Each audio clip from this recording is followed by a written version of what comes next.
Now, with more on tonight's breaking news, he is the host of CRTV's Levin TV, the host of Life, Liberty Levin, right here, Sunday night, the #1 show in its time slot on the Fox News channel. We call him the Great One, Mark Levin. Mark, let's start with the president and the hysteria that came out last week. And the so-called experts have been so wrong the entire time.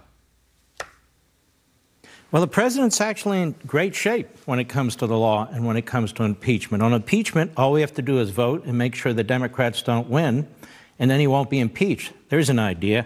Anyway, that's the headline, though. The president is in very good shape.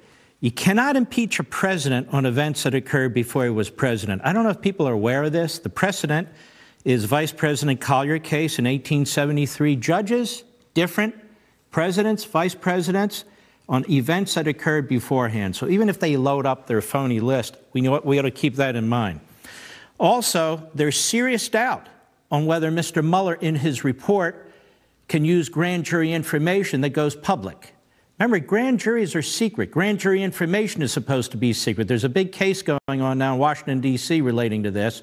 Congress passed a statute to keep this information secret because when an individual is in front of a grand jury, they don't have a lawyer, the other side can't be told. There's no counter to what the government's doing. So they're going to have a big hurdle, I think, to get over it, to even allow the information that's in front of a grand jury to get to the American people by way of Mr. Rosenstein, because that is a miscarriage of justice. What else? Obstruction of justice. I'm going through what they've been arguing. President cannot obstruct justice for firing a subordinate, period. Now, what about this new thing that they've come up, conspiracy to defraud an election? Well, I'd like to know this conspiracy, exactly who did the president conspire with? Who is it? Have they been charged? Have they been prosecuted? Who did the president conspire with? He didn't conspire with anybody because there is no such thing. And, of course, the big enchilada, which is a sitting president cannot be indicted, which I've been saying for 18 months, which makes all of this entirely bogus. Now let's move to the Southern District of New York. They're pursuing campaign violations that did not occur. While I agree with aspects of what Professor Dershowitz said, I disagree with this. These are not crimes, period. Intent, who paid whom, doesn't matter. These are events that are not defined as campaign violations. But I would ask the geniuses in the Southern District of New York, which candidates have you or any other U.S. attorney prosecuted for violating these laws when they used private funds or corporate funds to settle a private legal matter? Can you give me one? Can you name 1, 2, 3, 4? If this is the law, I assume you've used it on a whole bunch of other people. Well, where's the case law? Because I don't see that. Now, the one area that bugs me is the New York Attorney General, who's a hack, and the DA in Manhattan, who's another hack. These are elected Democrats.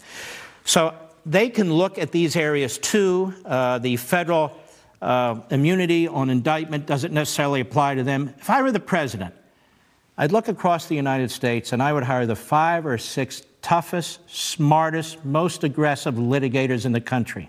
I'd pull them together around my table and I would say, I want you to do everything you can to go on the offensive against these political prosecutors. I don't care if you have to drag out their cases. I don't care how many motions you have to file. It's time to go on offense against these political phony prosecutors in the state of New York and in Manhattan. Now, if you don't mind, Sean, I'd like to briefly talk about this Bruce Ohr, because I think he is very, very key, and he's giving testimony. You're doing great on your own. Well, thank you. That's why I love you. Go ahead. Yeah. I view this guy, Bruce Ohr, as kind of a mole, to be perfectly honest with you. He's on the staff of the Deputy Attorney General of the United States, first Sally Yates, and then Rod Rosenstein. There's a ton of questions this man needs to be asked, because he seems to be the center of the wheel. And that is, what role, all roles, did he play in the production of this dossier? His relationship with Fusion GPS, where his wife worked, his relationship with Christopher Steele, the full extent of it is what we need to know. Because he clearly was a back channel for opposition research there in the United States Department of Justice. I want people to remember, the FBI director's gone. He's a leaker. He was fired. The deputy FBI director's gone. He's under criminal investigation. The Mr. Stroke, who was head of counterintelligence investigations, he was fired. Have you ever seen anything like this before? Now, in the Deputy Attorney General's office, you have a guy who is colluding with a former British spy, a foreigner, to affect our election, whose wife just happens to be working for the opposition research outfit funded by Hillary Clinton and the DNC. Stick with me because it's very simple. And they're the ones that colluded with Russia. So the question is, not only what was his role, who did he communicate with at the FBI? Who did he communicate with the Department of Justice? What did he tell Sally Yates? What did he tell Rod Rosenstein? Did he talk to Brennan? Did he talk to Clapper? Did he talk to the White House? Every single person he talked to. What media outlets did he potentially speak to? We need to know that, too. This is all very, very important. And any members of Congress did he talk to? Did he talk to Reid? Did he talk to Adam Schiff? Did he talk to any of these people? And who provided what information to whom on this dossier? Was he behind the scenes prodding along to make sure the application was written the way they wanted it to write to go to the vice court? What we're also going to be watching tomorrow is the Democrat Party. The Democrat Party is the obstruction party. Almost anarchists. They do not care if the Department of Justice was lawless. They do not care that the senior level of the FBI wiped itself out. They've been defending them. They've been special pleaders for lawlessness. That's the question. All right, great one. Mark Levin, thank you. Mark Show, Life, Liberty, Levin, Sunday night, #1 in cable, right here, 10 p.m. on the Fox News Channel. When we come back, we'll check in with Lindsey Graham, one of John McCain's best friends. Straight ahead.